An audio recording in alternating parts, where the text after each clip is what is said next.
Hello everyone and welcome. My name is Antoine Labuche and I'm sales manager at 9Altitudes.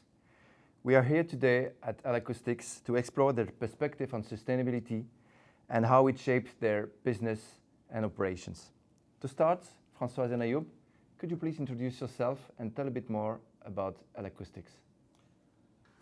Thank you, Antoine, and welcome to our new sites in Massy, and welcome to the whole 9Altitude team, our partner, our digital partner. My name is Ayoub Mounadam. I'm serving as the Executive Director of IT and Digital Transformation within L-Acoustics. Now, L-Acoustics is a pioneering player in the sound industry.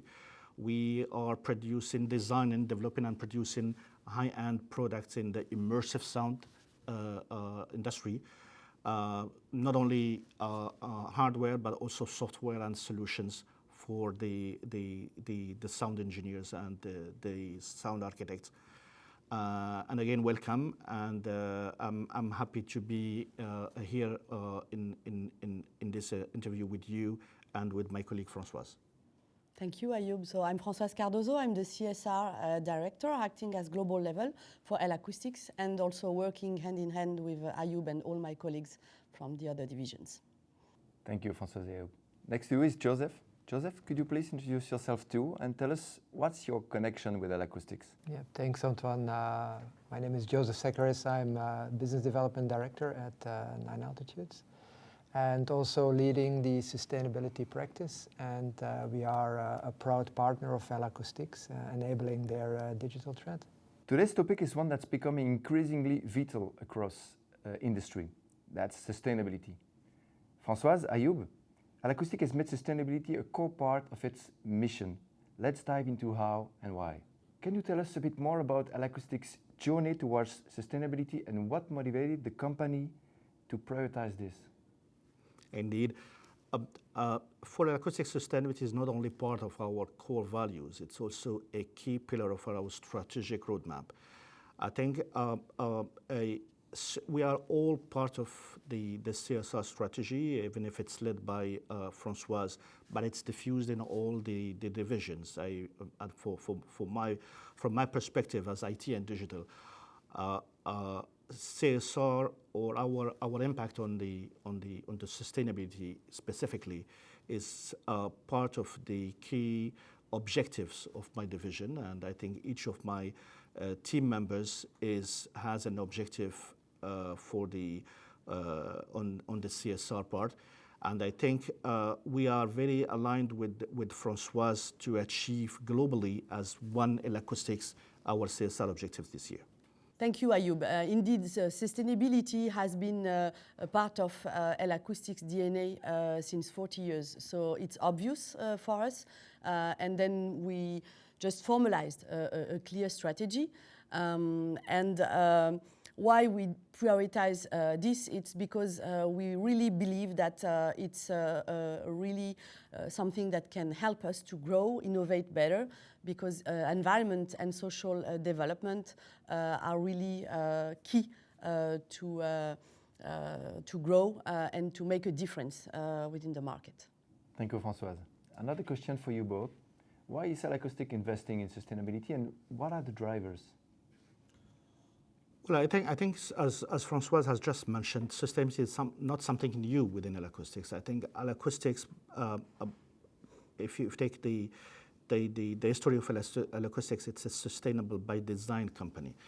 I think sustainability was from the very beginning of L-Acoustics one of the key pillars of development. I think the CSR strategy has come to frame the sustainability values within a clear roadmap shared with all the stakeholders of L-Acoustics. What are the drivers? The drivers are multiple and different and strategic. I can quote, for example, our willingness to drive or to generate a sustainable value for our customers and endure and diffuse a positive impact on our environment, participate to a leading consortium of players to educate the market on how to make that our sound industry can have a positive impact on our environment. But I think it's not something that, it's not a marketing trend. We're not doing a sensor washing. I think it's a core value of L-Acoustics, as I said, from its very beginning. It is a sustainable bit design, but I think Françoise can explain better how that is framed in a strategic roadmap and how all the divisions are aligned towards the same vision. Yeah, thank you, Ayoub. And indeed, why we invest in sustainability? Because we know that it will help us doing better business. Of course, this is the reason number one, but it also, as Ayoub said, having a positive impact on our environment. If we want to sustain, we really need to take care of what's around us, the resources, but also the people of this company. So these are the reasons. So the drivers are, of course, this strategy that we frame with clear pillars, clear roadmap, key metrics to monitor and to progress. So this makes us, entering into a journey that is not only, as Ayoub said, one shot and we check boxes. It's something that we embed in our day-to-day and ways of working. Thank you, Françoise Ayoub. And you, Joseph, do these motivations resonate with what you are seeing in the industry? Yeah, absolutely. I think sustainability is not anymore all about compliancy. It's really about creating value. And in fact, it's like Françoise is mentioning, it's about innovation, it's about creating new products, thinking about new business models. So I think this is completely aligned with what L-Acoustics is doing today. Okay, and from your perspective, what trends are emerging when it comes to sustainability? Yeah, so what we see in the market is that there is a shift in customer behavior. So really people are picking up on the sustainability topic. We see also companies investing more and more efforts, more tools also aligned on the sustainability topic. And of course, due to sustainability, we see also much more transparency in the market today. So this is, let's say, more on the fundamental level. If I look at more on a holistic level, then of course we have the macroeconomic pressures in the market. We see also the supply chain risk in many companies. And what I feel is that sustainability is helping companies also to become a bit more agile and also reduce some of these risks, let's say get rid of these dependencies and let's say create an environment that opens up more possibilities than in the past. Thank you. Françoise, what are some of the key sustainable practice or initiatives L-Acoustics has implemented or plans to implement in the near future? Yeah, so our strategy is based on 3 pillars. One is around planet, second one is around people and communities, and the third one is really related to our business. It's how we promote sound in society. So for each of these pillars, we have priorities. So as far as planet, our main priorities were to focus on eco-design and circular economy. So less wood, less steel, less paint, so to really reduce the material that we are using. Of course, we did a carbon footprint assessment, so we create kind of baseline in order to build our trajectory and know where we want to go and to be, let's say, agile and realistic about our progress. As far as the social pillar, we also have 2 main priorities and best practices. One is around education. This is key for us, how we make our people grow, how we give them assets, means, tools to better grow and be and accomplish their their goals. But it's also going beyond our people because we also invest in education outside the company. For instance, we do diversity scholarship, so we grant some young talents for them also to be able to enter into the audio pro industry. As far as the third pillar, so this one is really related to us, but when we talk about sound, sometimes we assimilate sound as, noise pollution, whereas sound has really, let's say, a power to trigger some emotions, and it also can be used sometimes as a health and even somewhere for sure therapy. So this is something we'd like also to do some research to explore that topics. So our future plans really, I think that two steps, if I could summarize like this.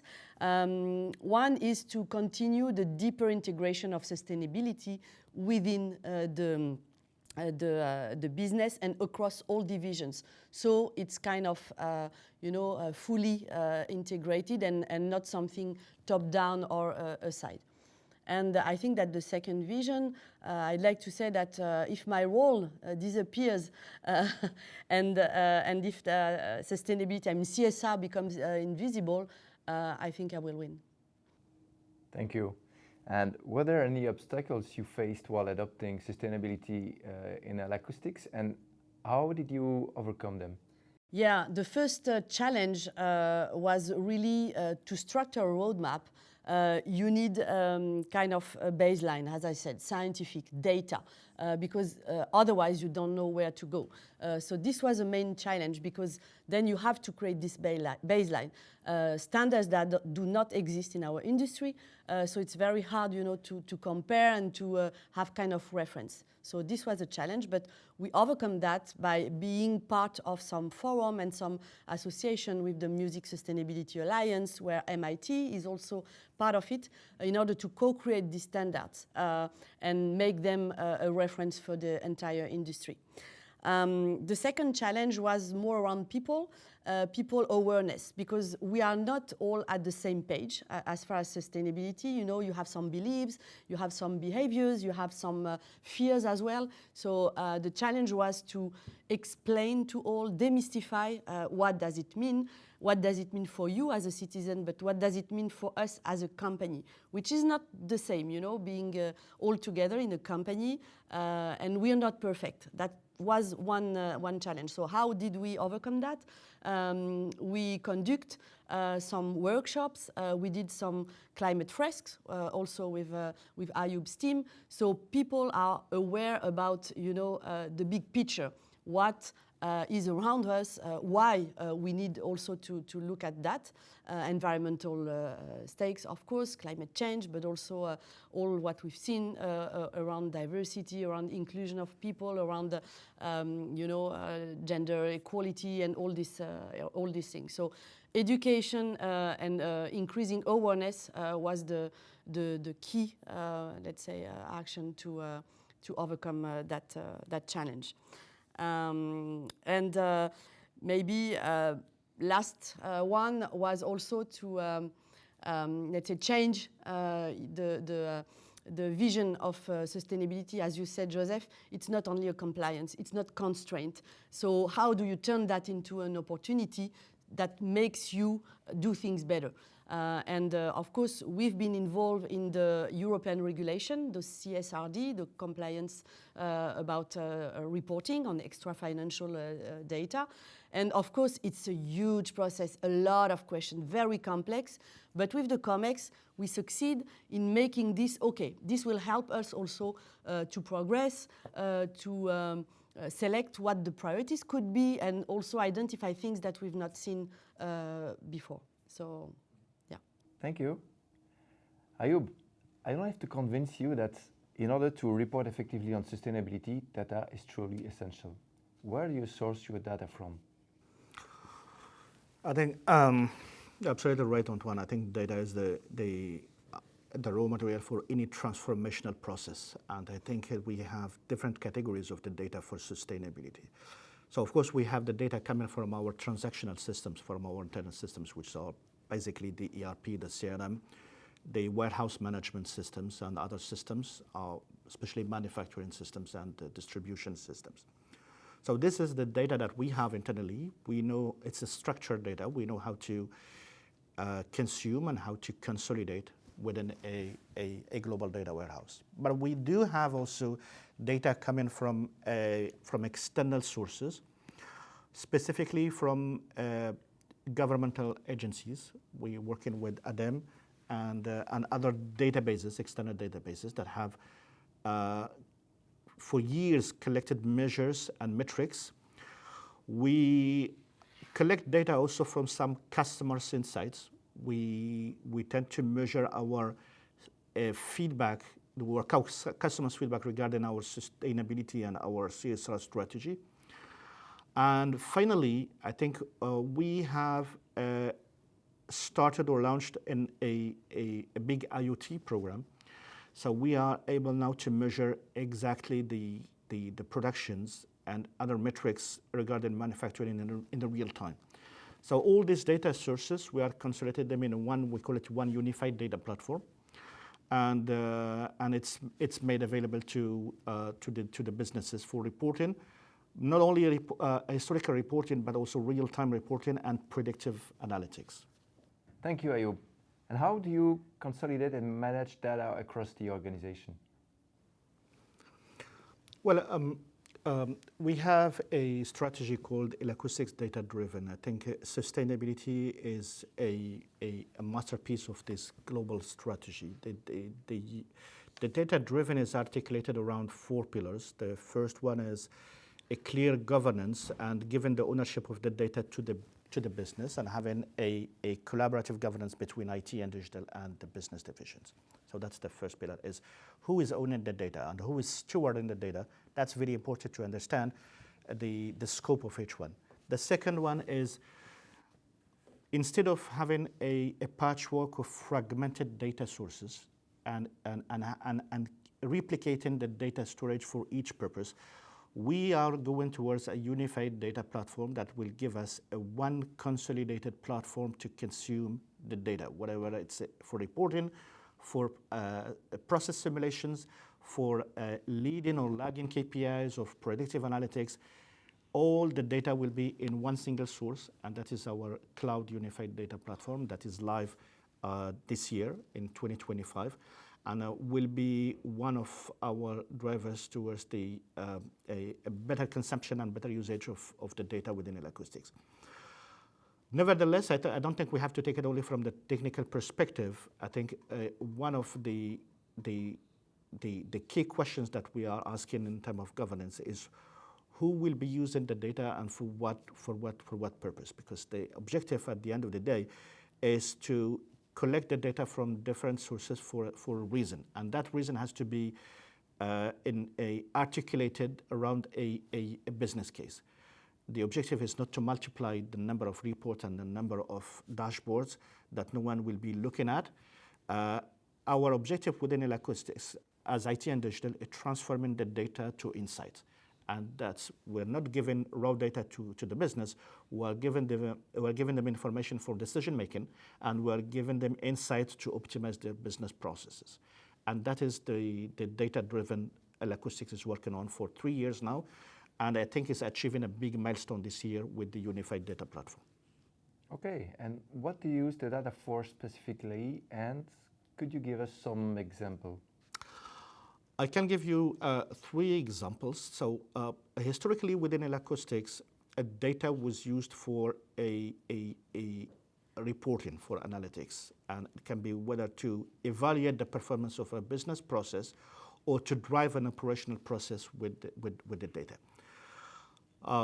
We have engaged very innovative use cases with some of the divisions. For example, we're working on a demand forecast, and which is a predictive way to predict the demand within the market.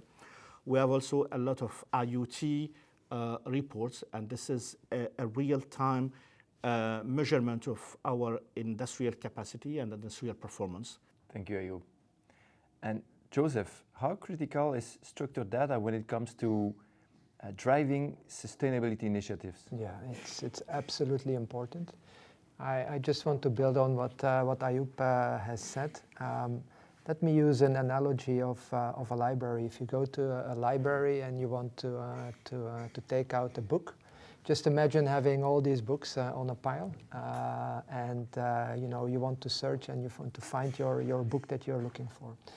Now just take another situation with a library where every book is tagged, where the years are on top of it, the author is mentioned, so it is much more easy to basically find your book. And it's the same here with data. So sustainability, it's all about data. So it's a lot now, it will even grow and grow and grow, because I think companies will need to build and to create much more data than they have today, even more. So data is really the basis for creating these new data structures, for looking at your processes, making them more efficient through IoT or through any other means. And also, if you look at it from a pure sustainability perspective, if you want to, let's say, be precise on your Scope 3 emissions, if you want to create your DPPs, as I know that also L-Acoustics is working on, or you want to create your product LCAs, you need a lot of data to do this. And you need your data and your data sources also to be interlinked. And this is exactly what Ayoub explained, is that in the past we have all these silos in a company with their own data structures. Now they need to come together and work with each other. And that's, I think, what the real challenge will be. Thank you, Joseph. Françoise, how has or will sustainability impact your company? Yeah, I think that sustainability now is something that impacts really highly the company. First of all, as far as reputation, we are seen today as a responsible innovator, putting really environmental and social challenges at the same level or very high, let's say, in the business and in the decision making. I think that, of course, it contributes to be a preferred brand. We've seen that because when we answer to requests for proposals or tenders, these questions about sustainability are now really accounting for a high score. So this helps us, also winning some of these projects. And third is, we are attracting talents. So it's something that people who join us really, it matters for them. We're recruiting a lot of people, and they ask us, what is your goal, your sustainability strategy, what are your goals? So this is very important for the company. Okay, and how do you measure the positive or negative impact of these initiatives? Yeah, so as I said, we decided to join alliances because we think that collectively it's much more powerful to co-create these standards and then to, let's say, comply to these standards. So this is something we do.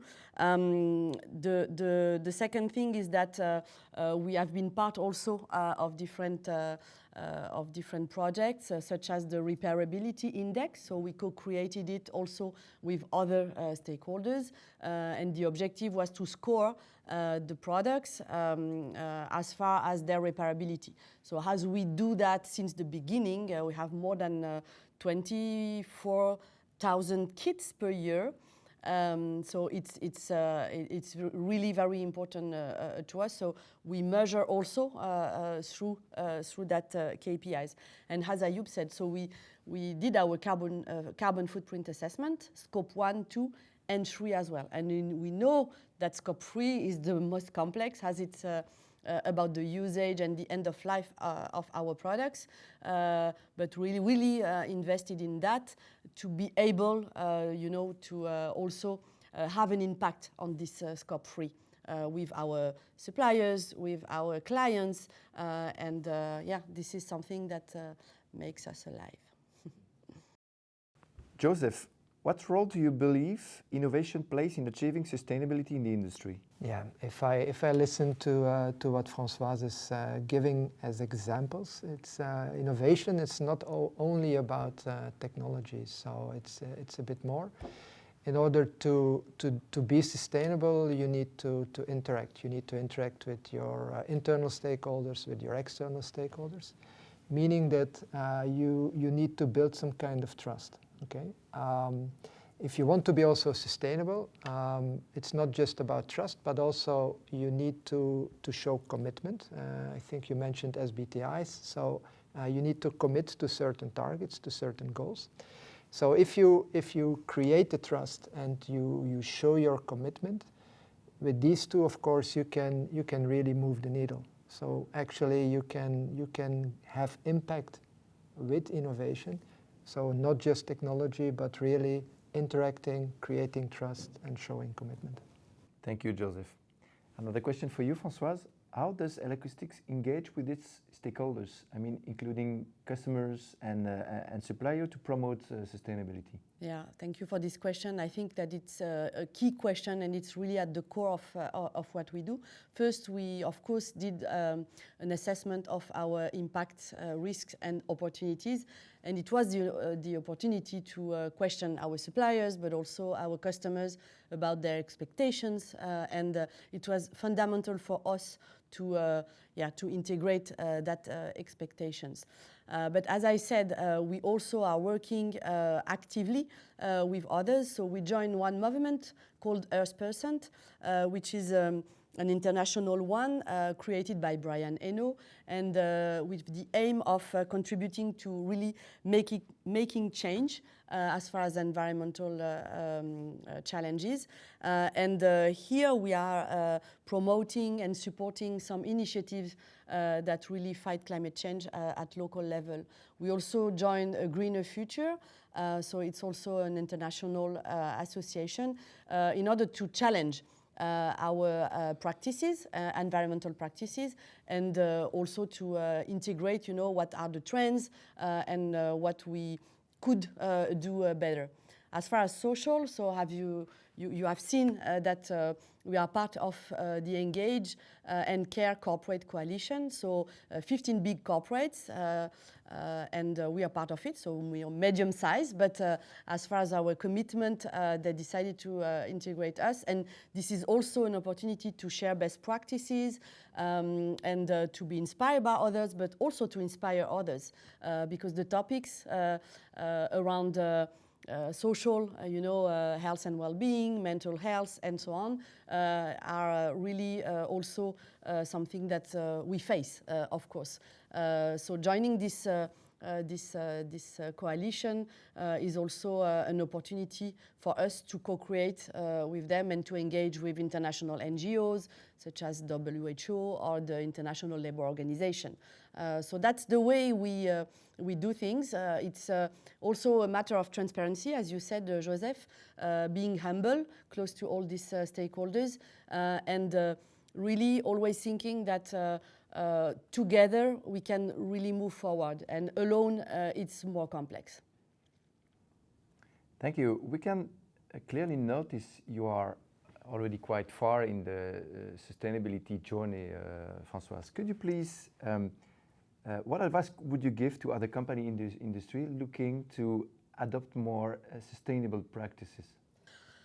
I think that the first advice I would give is to really consider and start with data. Data is the foundation. Data, gives you more strength to do things and to act, not doing assumptions. I think it's really very important. It creates a baseline, so you know where you will go. So I think starting with data, for me, it's fundamental. Maybe second advice I would give is that embed your sustainability goals into the business, into your functions, into the departments, the divisions, whatever, but really make them part of the day-to-day through, the processes, through KPIs, through initiatives, best practices, but don't put it aside because it's not an aside function. It's something that needs to be in the entire company. And I think that third advice would be education and awareness. I think that if you have the people with you, it will make it easier. So yeah, increasing, educating the people, giving them the means also to act. So it's interacting with them. I think it's key. And we just launched at L-Acoustics a CSR champions community all around the world, with people being kind of ambassadors, and we have a journey for them also to learn and to disseminate what we're doing. Thank you, Françoise. Joseph, how can 9 Altitudes support companies in building and telling their sustainability stories? Yeah, again, I think what Françoise already said is absolutely key. So let me try to build on her examples.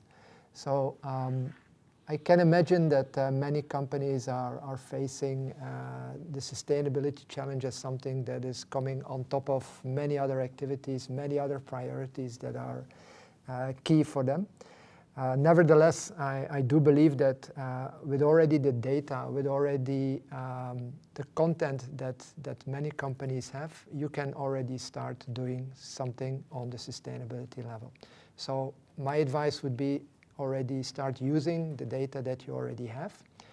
Maybe as a next step can be to think about, okay, what product line, what prioritization you can take.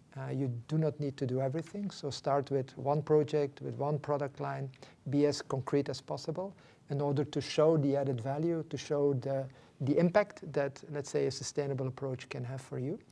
And then, let's say, the third phase should be really phasing of this into the broader company. Now, as 9 Altitudes, we have been, of course, thinking about sustainability, and we do not see sustainability as being a product that we are pushing to the market. So there is no sustainability product as such. The idea that we have is we are, let's say, already communicating a long time about the digital thread. So what we see is that we want to embed sustainability within the digital thread. I think this has been also mentioned by Ayoub and Françoise, that sustainability is everywhere in the company. And I think one of the challenges is really to find it, to identify it, to, let's say, create more structure, to, let's say, interface it, and use that digital thread to really make it not a one-shot, like you mentioned, but really as a dynamic principle. So together with basically the business knowledge, the process knowledge that we have at 9 Altitudes on the industry, I think these two combined gives us the best way forward. Thank you, Joseph. Ayoub, how do you see the future of sustainability in the industry evolving over the next decade, for example? Well, I think we already seeing a growing awareness of the importance of sustainability within the industry. I mean, let's take it from two different perspectives, internal and external. So internally, it's as I said, it's a top-line strategy for L-Acoustics, and it is I think for all manufacturing companies. I mean, I'm part of as Françoise is part of different alliances, I'm part of the CIO club and different groups of activities, and we have seen a growing awareness of the importance of sustainability. And for L-Acoustics, it is part of the COMEX strategy. So it's a mix between a top-down strategy, but also a bottom-up, where all the divisions are called to ideate around how we meet together the objectives of sustainability. So internally, we have conducted last year what we call L-engagement, which is our engagement survey for all our employees, and they all put in sustainability at the top of their priorities. So that's an importance to mention that within L-Acoustics community. But I think it's a common trend now in the manufacturing that even employees are having expectations for sustainability, and they want to understand that they are working in a company caring about sustainability, caring about the planet. Now, from the external feedback that we're getting from our customers, there is a big expectations for companies taking care about circular economy, for example, or how we transition towards renewable energies, or how we source locally. Any positive action that have a positive impact on how we having a better impact on our planet, and how we deliver sustainable value. I think our customers and our partners, or all our ecosystem, our inner circle of ecosystems, is giving us some insight that we have to take sustainability as an integrated part of our business strategy. It's not something, as Françoise was saying, it's not something aside, that it's just peripheral to our business. It is part of the business, and it's integrated in all our processes. That's what I call sustainability by design, is from the very beginning, from the inception of our product or designs, sustainability is one of the key pillar of the decisions, and all our value chain, from the design to the end customer, sustainability is part of all the steps. I think it's, I mean, besides, of course, the regulation, the compliance, etc., I think it's a clear, again, as I said, clear awareness that we have to deliver our mission as L-Acoustics, to deliver sustainable value, and not only we're not only delivering the products and one time or one shot with the customer. We're having a moral contract with all our ecosystem to deliver a viable, sustainable value for our industry and for our market. Thank you, Ayoub. Joseph, do you see it differently? I completely agree with your claims. According to me, it's not anymore about the what or how actually we need to do this. We need to do sustainability. That's absolutely a key point. I think also that companies like L-Acoustics, who are embedding sustainability within their processes, within their core DNA, they will be the leaders coming out of this in so many years from now. And coming back to the data story, I also do believe that I think a sustainable approach and what we have been calling digital transformation in the past, I think this will be converging together. Why? Because by doing sustainability, embedding sustainable data within your day-to-day practices, anyhow you will be future-proof. And what can company can do right now to make sure they're being sustainable? Just do it. I think it's an easy claim maybe. Still, we see companies looking at it really from, let's say, a reporting perspective. And because of the recent changes, some companies might think that there is a bit more time to start. Anyhow, I do want to really invite them to start now with the data that they have, and there is already first steps that can be taken. Thank you, Joseph. Okay, before we wrap up, Françoise, Ayoub, Joseph, is there anything else you would like to add? Not precisely, but I want to express my thanks again to the constructive partnership we are building for years now within 9 Altitude. I think we have added together a lot to our collective intelligence and our corpus of knowledge. I think beyond the consulting on the ERP, on the CRM, I think we are working with people that are engaged and are caring about our business. And I think together, I think we can create a lot of value. And I think the importance of having that mutual trust, that we are working as partners, not as customer and supplier partnerships, is making a lot. It's making a real differentiator in the way we engage together towards and the fact that we are talking about today sustainability and the long-term value, it's another way of valuing the partnership we have between our two companies. Yeah, thank you, Ayoub. And if I have let's say a last message, is that I agree, sustainability, it's not a trend anymore. It's not just a way you do you should do business if you want to last long, let's say. And maybe, as you said, Joseph, as well, just do it. Just do a stepwise approach. Don't think that it's only, big things, constraints, and a matter of compliance and reporting. It's not black or white. There's a lot of gray in between, and will not save the world, we say it. But if each one of us does something, then collectively we'll achieve positive things around us. Joseph? I think L-Acoustics is a true inspiration on the sustainability field. I want to also thank Françoise and Ayoub for having us. And also 9 Altitudes, we are very proud to be a small part in your sustainability journey. Thank you both for this insightful conversation. It's been really inspiring to hear how L-Acoustics is leading the way in the sustainability. Thank you. Thank you. Thank you. Thank you.